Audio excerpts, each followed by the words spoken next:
The air in Detroit's Iron Forge MMA gym hung heavy with the scent of sweat, leather, and unspoken dreams.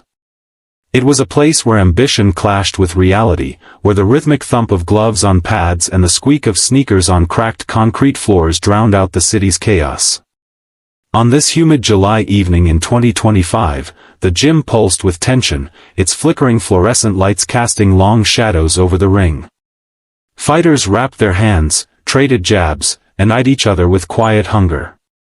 But tonight, a stranger walked through the rusted metal doors, and the gym would never be the same. Jason Statham, 58, stepped into Iron Forge with a duffel bag slung over his shoulder.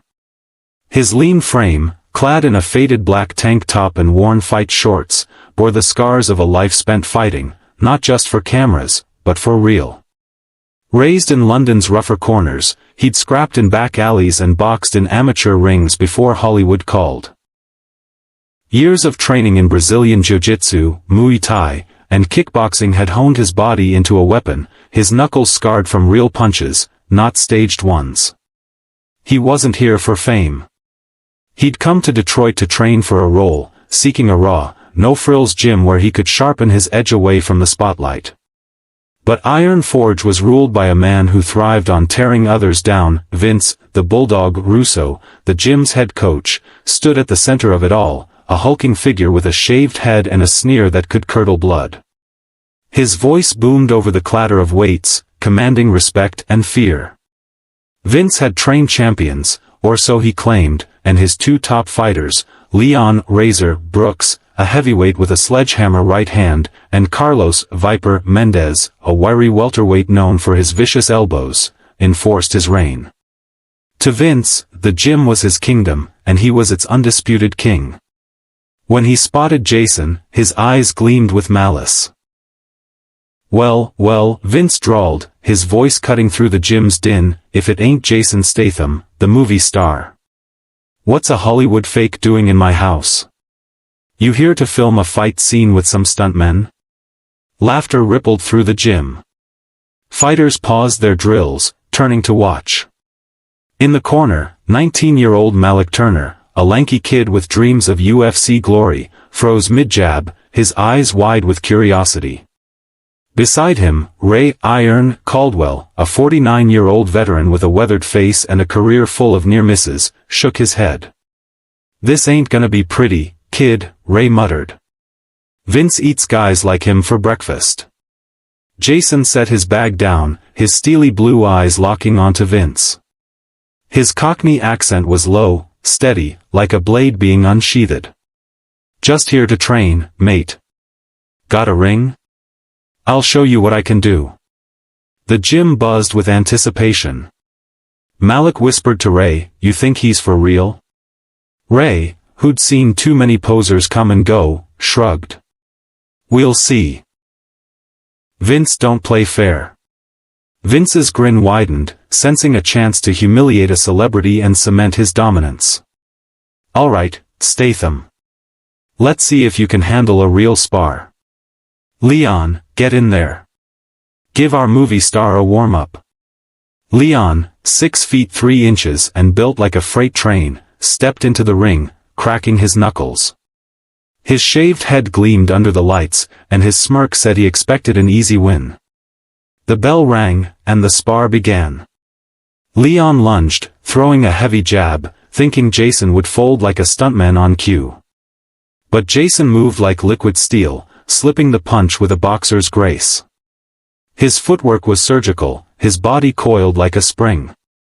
He countered with a crisp left hook to Leon's ribs, the crack echoing like a thunderclap. Leon stumbled back, his smirk replaced by a grimace. Clutching his side, the gym fell silent. Vince's face twisted with anger. "Carlos, get in there," he barked. Carlos, quick and predatory, hopped into the ring, his eyes narrowing. The spar was no longer a spar, it was a gauntlet, a public test of Jason's mettle. Malik's heart raced, he'd never seen anyone stand up to Vince's crew.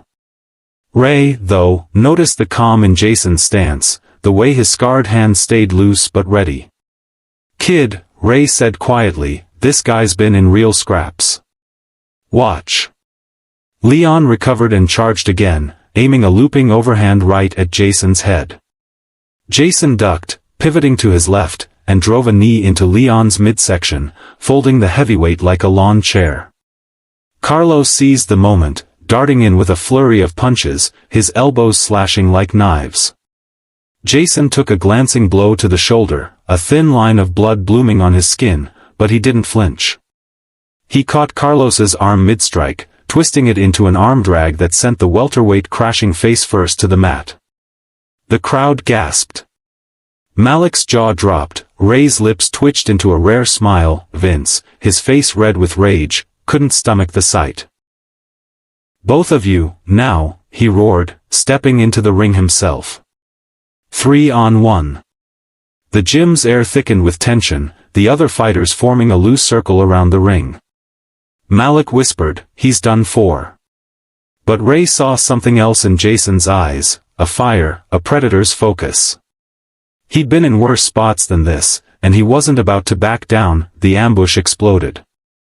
Leon swung wild, his fists like sledgehammers. Carlos aimed low kicks at Jason's legs, trying to cripple his base. Vince, the biggest of the three, charged with a vicious haymaker aimed at Jason's jaw. But Jason was a blur of instinct and training. He bobbed under Vince's punch, slamming a palm strike into the coach's sternum, knocking the air from his lungs. Leon's fist grazed Jason's cheek, drawing blood, but Jason answered with a spinning back fist that caught Leon's jaw, dropping him to his knees with a thud. Carlos tried to grapple, wrapping his arms around Jason's waist, but Jason sprawled, breaking free, and locked Carlos in a guillotine choke. The welterweight's face reddened, his hand slapping the mat in surrender within seconds. Vince, gasping for breath, roared and charged like a wounded bull.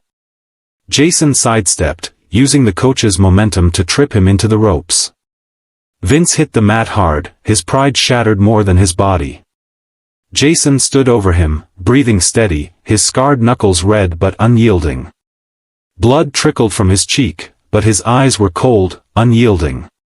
"You done?" he asked, his voice a low growl. The gym was a graveyard of silence. Vince, panting, nodded weakly, his ego in tatters. Leon and Carlos limped to the sidelines, their arrogance replaced by stunned respect. Jason wiped the blood from his face with the back of his hand and stepped out of the ring, grabbing his water bottle like it was just another day. Malik approached, his voice shaky with awe. "Mr. Statham, that was insane. How'd you learn to fight like that?" Jason gave a small, tired smile, his Cockney accent softening. "Years of getting hit, kid. And never backing down. Keep training. You've got fire in you." Ray, leaning against a heavy bag, nodded at Jason. "Didn't think you had that in you, man." Respect. For Ray, who'd spent decades chasing a dream that always slipped away, Jason's fight was a revelation, a reminder that grit could outshine even the ugliest arrogance. The gym's dynamic shifted that night. Word of Jason's beatdown spread like wildfire through Detroit's fight scene. Iron Forge was no longer Vince's kingdom. Fighters trained harder, inspired by the man who'd walked in as a movie fake and left as a legend. Malik doubled down on his drills, his dreams of the UFC burning brighter. Ray, for the first time in years, felt a spark of pride in the sport he loved, even volunteering to coach Malik on his footwork. Vince kept his mouth shut, his taunts silenced by the humbling truth. Jason Statham's grit was no ACTE.AS. Jason walked out into the Detroit night, the city's pulse matched his own, raw, relentless, real. He'd come to train, but he'd left a legacy. The gym's walls, once witnesses to Vince's tyranny, now hummed with a new energy. Justice, earned in sweat and blood, had reshaped Iron Forge forever.